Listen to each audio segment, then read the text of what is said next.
আগে কথাগুলো শুনুন, তারপরে কিছু বলতে আসি। আলম হাসান ব্যবসায়ী কখনোই সংসার করবে না, ও কখনোই সংসার করবে না। ওইভাবেই এক একটা মেয়ে টার্গেট করবে, ডিভোর্সি মেয়ে টার্গেট করে তাদের দিয়ে ভিডিও করবে, করে কিছু টাকা ইনকাম করে ছেড়ে দেবে। ওর তো মাসিক একটা ইনকাম আসছেই বউ দিয়ে, তা বউ 2-3 লাখ টাকা দিয়ে ছাড়লে সমস্যা কি? সেইটা আবার ছবি তুলে রেখে দেয়, রেখে দিয়ে প্রমাণ করে যে হলো দেহ ব্যবসা। তো মানে বউ ব্যবসায় প্রচুর পরিমাণ বাইরে গেছে, যেটা বলার বাইরে। আরে দেহ ব্যবসায়ী হবে তো তোর মতো কন্টেন্ট ক্রিয়েটর কেন বিয়ে করবে? বড় বড় মাপের লোক নেই, তাদের কেন বিয়ে করলো না? তোর কেন বিয়ে করলো? বিয়ের পরে পিশাব করতে গেলেও ভাই ভিডিও করে, পুরো পৃথিবীর কাছে ভালো সাজার জন্য বলে যে ওর নিয়ে আমি ভালো আছি, ওর সাথে আমি সংসার করছি, কিন্তু আমি কিন্তু ভালো নেই। যেখানে নিয়ে যাবে রাস্তাঘাটে অকথ্য ভাষায় গালাগালি দেয়, ওখানে মারধর করে। কক্সবাজারে নিয়ে যাও মারধর, এখানেও এই বাসায় মানে যেখানে আবার আস্তে আস্তে যে প্রাইভেটে উঠেছি সেখানে যেও গালাগালি। আমি আলমের বউ, আমার নিয়ে গেলে আপনার হলো ভিডিও ভাইরাল হবে, ওদের টাকা ইনকাম হবে। ওর মা মাথায় হাত দিচ্ছে, দিয়ে কথা আরে আল্লাহ রে, আমার বিটার বক দিয়ে ভিডিও করে ওরা তো 2-3 লাখ টাকা ইনকাম করে নিয়েছে, 1 মিলিয়ন ভিউ হয়েছে একটা ভিডিওতে। তাই প্রথম থেকে আসলে আমি তো জেনে শুনেই যে ওর বিয়ে হয়েছিল এগুলো সবকিছু জেনেই কিন্তু আসিছি। ও তো হাইটলি আসলে কন্টেন্ট ক্রিয়েটর না, ও তো পুরো মানে পাবলিক ফিগারে, তো সবাই জানে। তো আমি সবকিছু জেনে আসলে ওই ভিডিওর যে কথাগুলো ওইটা ভেবেই কিন্তু আমি আসিছি যে ভিডিওতে অনেক সুন্দরভাবে প্রেজেন্ট করে, একটা মিথ্যা কথা এমন ভাবে বানিয়ে বলবে আপনাদের পুরো পৃথিবীর বিশ্বাস করা লাগবে যে ওই সঠিক আমি বেঠিক, এইভাবেও কথা বলে। ওই যে আগের প্রাক্তন যে আছে, আমি এখন কিন্তু আপনাদের এখানে কথা বলতাম না, ও অলরেডি আমি ওর সাথে আমার ঝামেলা হয়েছে রাস্তার থেকে, ঝামেলা হচ্ছে বিয়ের 3 দিন পরের থেকে ওর 6 লাখ টাকা দিয়ে একটা গাড়ি কিনে দেওয়ার কথা বলছে। তাই আমি বলছি বিয়ে হয়েছে আমাদের 1 মাসও হয়নি, আমি তোমার এখন গাড়ি কিনে দেবো কেন? আমি টাকা পাবো, আমি গরিব মানুষের মেয়ে, এখন দেবো না, একটা বাচ্চা কাচ্চা হোক তখন আমার মা বাপ দেবে।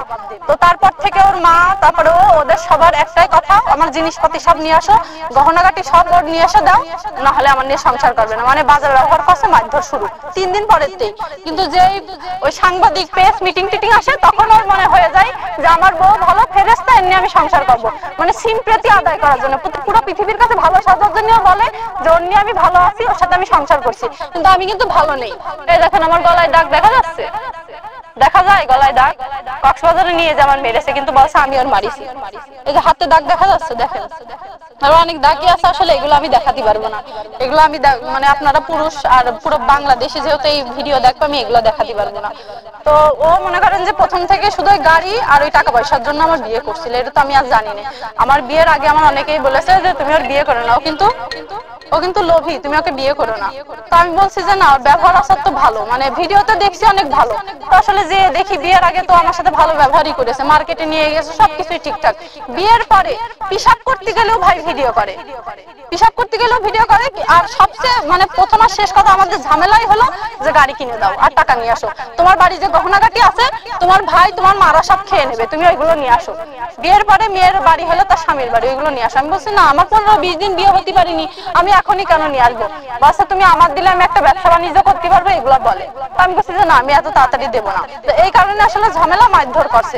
যেখানে নিয়ে যাবে রাস্তাঘাটে অকথ্য ভাষায় গালাগালি দেয়, ওখানে মারধর করে। কক্সবাজারে নিয়ে যাও মারধর, এখানেও এই বাসায় মানে যেখানে আবার আস্তে আস্তে যে প্রাইভেটে উঠেছি সেখানে যেও গালাগালি। আবার আমার ভাইয়ের কাছে ফোন দিয়েছে, দিয়ে বলেছে আমি তোর সাথে সংসার করতে পারবো না, 4 লাখ টাকা কাবিননামা আছে তোর দেবো, আর তুই যে জিনিসপাতি নিয়ে আসিস সেগুলো গুছিয়ে দিয়ে দেবো, চলে যাবো। ও আসলে সংসার করার জন্য বিয়ে করে না, ওর আসলে মেন টার্গেট ছিল আমার, যেহেতু আমি ঢাকা শহরে থাকি তো আমার তো পাস প্রেজেন্ট থাকবেই, এই কারণে আমার বিয়ের পরে ওইগুলো অনেক কন্ট্রোভার্সি হবে, আরো ভাইরাল হবে। ও চাই যে মানুষ ওর খারাপ হোক আর ভালো হোক, কিন্তু মানুষ ঘুমিতেটাকে ওর নামটা নেই, মানুষ মানে ও এটাই চাই যে ঘুমিতেটাকে ওর নাম নেই। ভিডিওটা হলো তার প্রমাণ, রাইট? ওর মানে মাথায় সমস্যা আছে, একটু সাইকো, বুঝেছেন? কিছুতে হলেই চেঁচামেচি শুরু করে দেয়, মারধর শুরু। ওর মার পর্যন্ত মানে অকথ্য ভাষায় গালাগালি দেয়, যেগুলো আপনারা হয়তো বলেন না, আমিও বলি না। ওর মার গালাগালি দেয়। আর ও আমাকে বিয়ের 3 দিন পরে বলে তুই হলো ওর যে ভাই আছে, ওর যে আপন ভাই মানে লিটন, ও মেবি ব্লগার, ওকে বলে তুই যেন ওর সামনে যাবি না। ওর বাসায় আরেকটা ছেলে আছে, ওদের বাসায় কাজ করে, শাওন, বলে ওর সামনে যাবি না। ও এতটাই সন্দেহভাজন একজন লোক, কারোর সামনে, আমার সবার সামনে যাওয়া নিষেধ, শুধু ওর বাপ বাদে। কোনো পুরুষের কাছে সামনে আমি যেতে পারবো না, আমি যাই না। ওর ভাই তাও ওদের সামনে আমি যাই না, রুমের ভিতরে থাকি। পাশের বাড়ি ওর মেয়ে আর ছেলে আছে না, ওরা একদিন ওই ঝাল ক্ষেত না কি পেঁপে ক্ষেত, ওরা ওই যে ঝাল ক্ষেত না পেঁপে খেতে নিয়ে গেছে। আমি তো আসলে ভাই জানি না যে আমি আলমের বউ, আমার নিয়ে গেলে আপনার হলো ভিডিও ভাইরাল হবে, ওদের টাকা ইনকাম হবে।